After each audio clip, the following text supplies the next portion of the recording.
Selamat datang di channel Sinau Sejarah Sesarengan, belajar sejarah dengan santuy dan penuh ketenangan. Kali ini kita akan mempelajari tentang perkembangan penulisan sejarah atau sering juga disebut dengan historiografi di Indonesia. Nah, berdasarkan artinya secara harfiah, historiografi berasal dari kata histori dan grafi. Histori itu artinya sejarah dan graf itu artinya tulisan. Jadi bisa disimpulkan historiografi itu adalah penulisan sejarah, atau bisa juga diartikan secara luas, historiografi merupakan upaya menangkap dan memahami jejak-jejak masa silam dalam kehidupan manusia sebagai makhluk sosial. Nah, menurut Kuntowijoyo dalam pengantar ilmu sejarah, ia menyebutkan bahwa penulisan sejarah pertama kali ditemukan di Yunani, namun penulisannya itu belum dalam bentuk cerita sejarah, melainkan dalam bentuk puisi. Nah, tulisan itu ditulis oleh seorang Homerus yang menceritakan mengenai terjadinya Perang Troya tahun 1200 sebelum Masehi. Sedangkan penulisan sejarah pertama yang ditulis dalam bentuk cerita dan dibuat secara objektif itu adalah karya Herodotus yang berjudul The History of Herodotus. Karya itu berisi mengenai perang antara Yunani dan Persia yang terjadi pada tahun 478 sebelum Masehi. Seiring dengan perkembangan zaman, historiografi terus mengalami perkembangan di peradaban Eropa, bahkan sampai ke Nusantara atau Indonesia. Ada beberapa tahapan dalam perkembangan historiografi di Indonesia.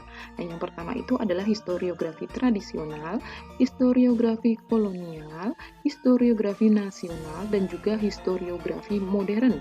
Pada pertemuan kali ini kita akan membahas historiografi tradisional. Apa sih historiografi tradisional itu? Historiografi tradisional atau penulisan sejarah tradisional adalah penulisan sejarah yang dimulai dari zaman Hindu-Buddha sampai masuk dan berkembangnya Islam di Indonesia. Nah, historiografi tradisional ini merupakan ekspresi kultural dari usaha untuk merekam sejarah. Historiografi tradisional pada umumnya diciptakan oleh pujangga-pujangga di kalangan kerajaan. Ini dilakukan sebagai legitimasi dari raja atau penguasa yang sedang bertahta. Media yang digunakan dalam historiografi tradisional ini biasanya berupa media tulis natural seperti batu, kemudian daun lontar, kulit binatang, dan juga kertas. Nah, hasil karya para pujangga keraton ini biasanya disebut sebagai babat. Sedangkan hasil karya kesusastraan pada masa kerajaan Islam itu biasanya disebut sebagai hikayat. Nah, isi dari hikayat ini biasanya adalah karya-karya yang bernuansa Islami. Nah, sebagian besar hikayat ini mengisahkan mengenai kehebatan serta kepahlawanan tokoh-tokoh besar. Berikut merupakan ciri-ciri dari historiografi tradisional. Yang pertama, historiografi tradisional bersifat istana-sentris. Artinya, subjek atau pelaku, objek atau peristiwa, dan ruang lingkup historiografi tradisional itu hanya seputar kehidupan istana atau kerajaan. Artinya, segala sesuatunya itu dipusatkan pada raja atau keluarga istana. Yang kedua, religio magis. Nah, religio magis itu artinya unsur magis atau supranatural sangat kental dalam narasi yang digunakan oleh para pujangga yang menulis historiografi tradisional. Nah, artinya segala sesuatu yang ditulis itu dihubungkan dengan hal-hal yang gaib. Yang ketiga, historiografi tradisional itu digunakan sebagai alat untuk legitimasi atau pengesahan kekuasaan raja. Nah, bisa dikatakan juga historiografi tradisional ini fungsinya untuk meninggikan kedudukan raja agar lebih dihormati dan disegani oleh rakyatnya. Ciri yang selanjutnya itu adalah bersifat feodal aristokratis. Artinya apa? Yang dibicarakan dalam historiografi ini adalah sejarah atau kehidupan dari kaum bangsawan dan keturunan raja. Selanjutnya, historiografi tradisional itu bersifat regiosentris, artinya kedaerahan. Nah, karena apa? Karena dalam historiografi tradisional ini banyak dipengaruhi oleh budaya-budaya atau tradisi masyarakat di daerah setempat. Menurut sejarawan Kuntowijoyo dalam bukunya yang berjudul Pengantar Ilmu Sejarah, historiografi tradisional memiliki beberapa kelemahan sebagai berikut. Yang pertama, historiografi ini memiliki subjektivitas yang tinggi sehingga cenderung dibuat berdasarkan kepentingan dari sang penulis atau penguasa. Hal tersebut menjadikan beberapa peristiwa sejarah dalam historiografi tradisional ini diragukan objektivitasnya dan netralitasnya. Yang kedua, tidak menggunakan metodologi penelitian yang jelas seperti historiografi nasional maupun historiografi modern. Yang ketiga, menggabungkan unsur antara supranatural atau hal-hal gaib dan realitas atau kenyataan, sehingga pembaca itu sulit membedakan atau sulit mencari kebenaran sejarah dalam historiografi ini. Selanjutnya, dalam historiografi tradisional itu biasanya hanya menceritakan peristiwa-peristiwa tertentu saja. Nah, mereka atau penulis ini hanya mengungkapkan peristiwa sejarah dalam aspek kehidupan yang terbatas. Kemudian selanjutnya, historiografi tradisional itu tidak jelas sumber sejarahnya.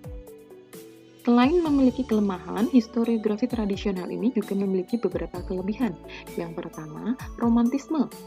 Dalam historiografi tradisional, pujangga atau penulisnya itu menggunakan romantisme klasik dalam penulisan sejarah ini, sehingga hasil karya mereka itu menarik untuk dibaca. Yang kedua, menggunakan konsep genealogi atau silsilah.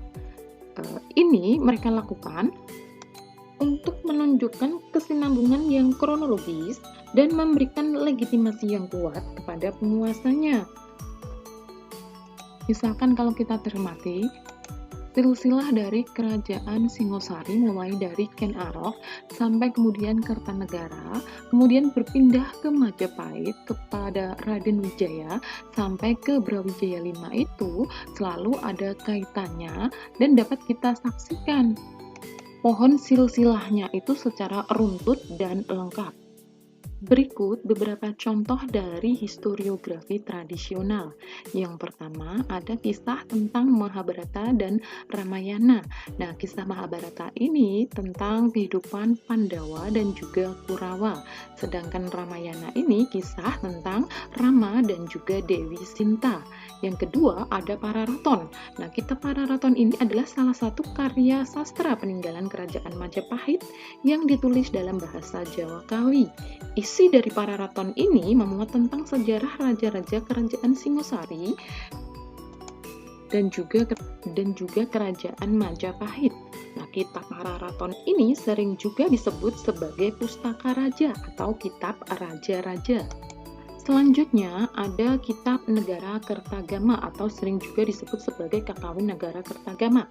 Nah, dalam kitab ini diuraikan tentang kisah keagungan Prabu Hayam Wuruk dan puncak kejayaan Kerajaan Majapahit, mulai dari asal-usul, hubungan keluarga raja, kemudian juga para pembesar negara, bagaimana jalannya pemerintahan, bagaimana kondisi sosial, politik, bagaimana kondisi keagamaan di sana, bagaimana keadaan kebudayaan di Kerajaan Majapahit.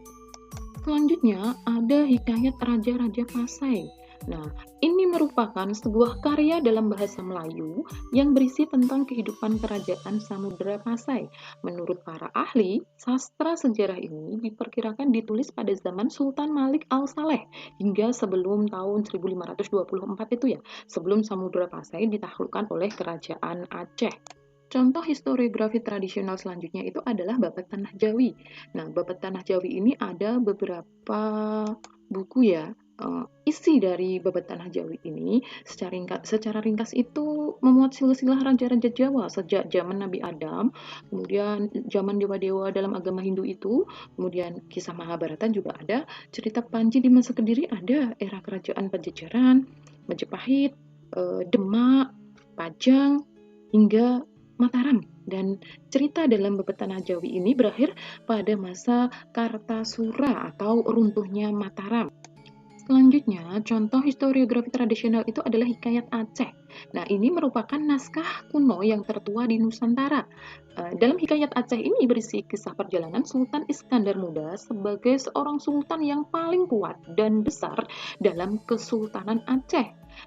Dalam hikayat Aceh ini juga menceritakan tentang aspek-aspek kesultanan yang sangat luas wilayahnya, dari Minangkabau hingga Malaka, dan mampu mengendalikan lalu lintas laut serta mampu melakukan hubungan dengan bangsa asing. Nah, pernah tahun 2019 itu oleh Perpusnas, hikayat Aceh itu didaftarkan sebagai nominasi mau UNESCO. Nah, demikian tadi kita sudah belajar mengenai historiografi tradisional, mulai dari pengertiannya, ciri-cirinya, kelemahannya, kelebihannya, dan beberapa contoh hasil karya pujangga atau penulis yang termasuk kategori sebagai historiografi tradisional. Semoga materi kali ini bermanfaat. Sampai jumpa di materi-materi selanjutnya. Salam jas merah.